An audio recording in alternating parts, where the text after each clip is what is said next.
ইসলাম ধর্মের নামই ভদ্রতা জ্ঞানের ধর্ম। এর চেয়ে ভদ্রতা আপনাকে কে শিখাবে? কে বলছে পৃথিবীতে যে বাথরুমে কোন পা দিয়ে ঢুকবা? ইসলাম আপনাকে শিখাইছে বাথরুমে তোমার কোন পা আগে যাবে, বের হবে কেমনে, শিখাইনি ভাই?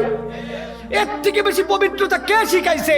নাকের মধ্যে পানি দিয়ে পরিষ্কার করতে হবে, কানের ফুটা পরিষ্কার করতে হবে, তোমার পা পরিষ্কার করতে হবে, হাত পরিষ্কার করতে হবে, প্রত্যেকদিন নিম্নে 5 বার মেসওয়াক করতে হবে, স্ত্রীর কাছে গেলে মেসওয়াক করতে হবে, বাইরে থেকে আসলে মেসওয়াক করতে হবে, ভালো না লাগলে মেসওয়াক করতে হবে। এর থেকে বড় পবিত্রতা কে শিখাইছে?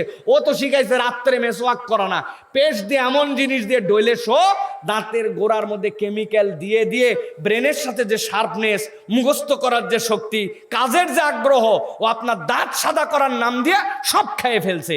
অথচ ইসলাম আপনাকে শিখাইছে পবিত্রতা এবং এটা স্বাস্থ্য সচেতনতা। সুবহানাল্লাহ। কে দিবে আপনাকে এর থেকে বেশি সৌন্দর্য, এর থেকে বেশি ম্যানার্স কে আপনাকে শিখাবে? এই জন্য প্রিয় ভাইয়েরা, ইসলামের থেকে সুন্দর কিছু নাই, ঠিক কিনা?